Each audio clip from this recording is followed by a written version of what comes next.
The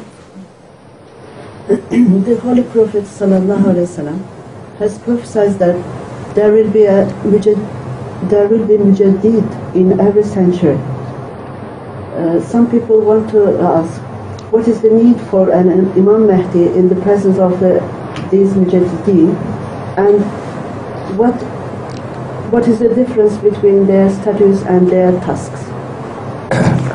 This hadith about Mujaddideen can only be understood with reference to what actually happened in the Ummah of Hazrat Sallallahu Alaihi Wasallam during the last 1400 years. No Mujaddid came after the pattern of the universal prophethood of Hazrat Sallallahu Alaihi Wasallam. Not a single Mujaddid ever claimed to be the Mujaddid of the whole world. Yet we know that Mujaddideen came in different parts of the world, while other parts of the Muslim world had never heard of them. So the realities are these. Any interpretation of the hadith which is contrary to the realities is not acceptable. So this hadith must mean a Mujaddid or some Mujaddideen will be raised. Man is a word of Arabic which can refer to the plural as well as to the singular. Because the actual phenomenon we saw unfolded in the world of Islam indicated many Mujaddideen which shared the same time among them. The Mujaddid was born in an area of Arabia, one was born in the area of Africa, one in China, etc., etc. And these Mujaddideen had no relationship with each other.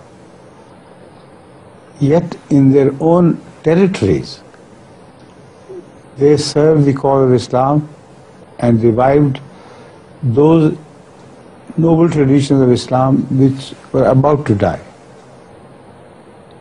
So they emphasized the practice of these, and they were the Mujaddideen of those regions where they came. As I've already told you, none of them was universal, and none of them made a Jamaat of their own, which could continue into the future as such. None of them. But Hazrat Masih Maud al-Islam is a different case altogether.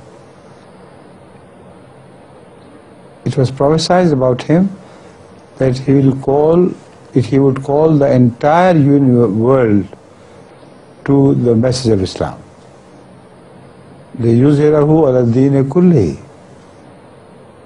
The prophecy of the Holy Quran was to be fulfilled in him, in his time. So the only person who is referred to as a universal representative or deputy of Hazrat Muhammad Rasulullah Sallallahu Alaihi Wasallam is that Masih al-Maud. How can people mix him with an ordinary Mujaddid? This is a completely different case. And then he is combined with the office of al-Mahdi. Lal Mahdiyu illa Isa.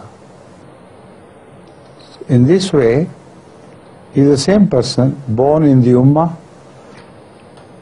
He would also be entitled Al-Masih or Isa, because the hadith in Ibn Majah clearly indicates Lal Mahdiyu illa Isa. There will be no Mahdi other than Isa. And Al-Mahdi, they know, is going to be born here. So if he holds the title of Al-Masih, then you can say there is no Mahdi illa Isa.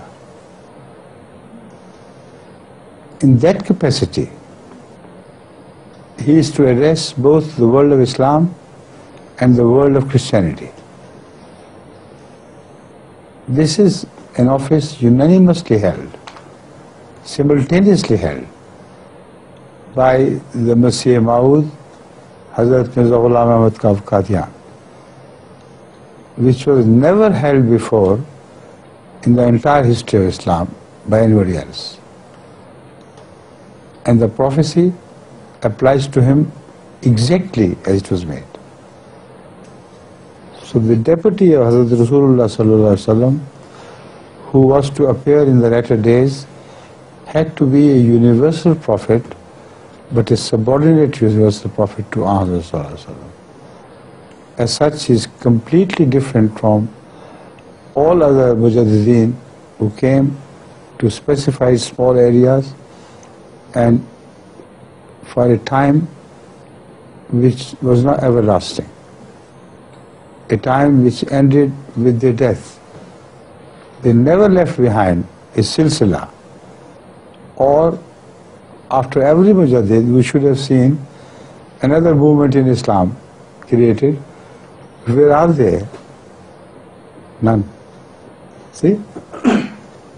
This is the important thing which differentiates Muslim Islam from all other Mujaddideen.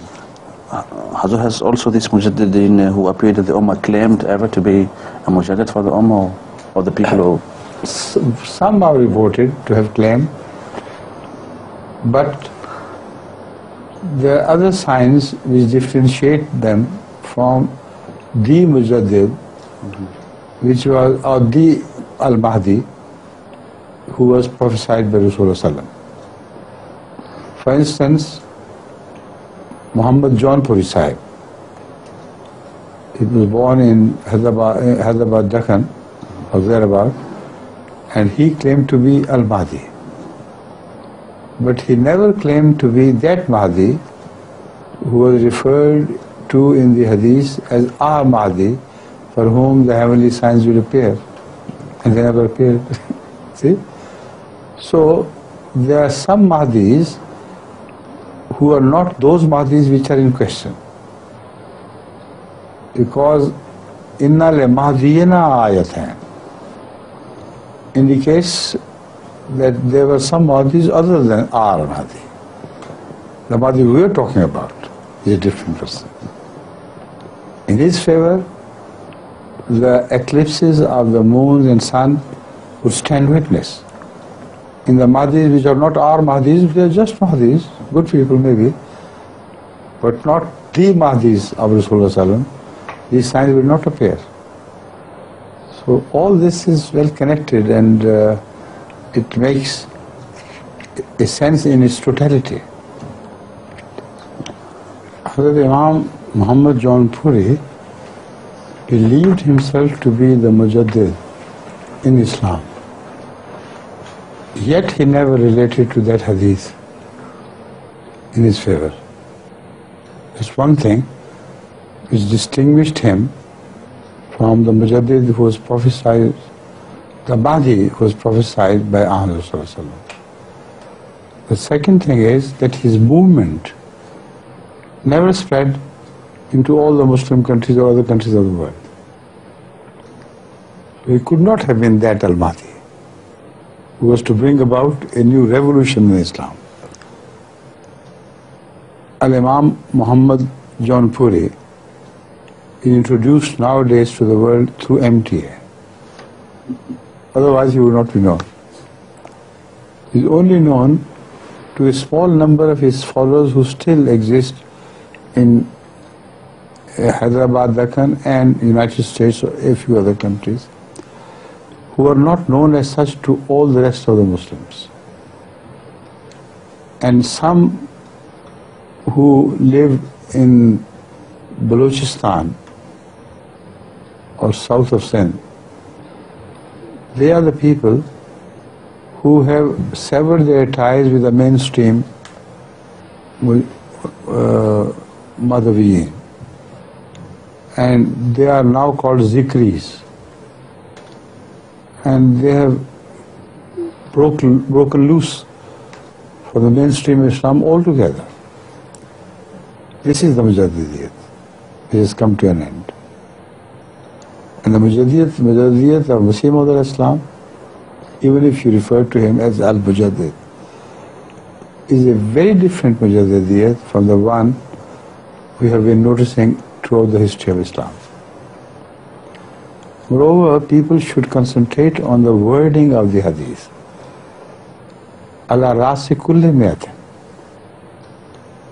positively indicates that the influence of the Mujaddid will be only at the beginning of a century, and it will not be permitted to pass on to the next century. For the next century there will be another Mujaddid. So his end is limited, his time is limited, his role is limited. But in case of Masih Maud and Al-Imam al-Mahdi, you can never produce a single hadith which may tell you that after Masih has appeared, after Mahdi has appeared, then after 100 years there will be another Mujaddid. In no hadith whatsoever is referred to. Whatever is referred to at the end of Mulukiyat Fasila, it says Summa Takunu Khilafatun ala Minhaj Nabuwa. So that Mahdaviyat or that Masihiyat which has been prophesied by Rasulullah sallam will be followed by Khilafat and not by Mujaddidiyya. These are the very words of Rasulullah sallam. So now you know the difference is very clear and very big, isn't it? And with that I take leave of you because you have left with 1 minute 34 seconds to answer, to translate it into Arabic. Right? I'll do it. Okay. Sorry.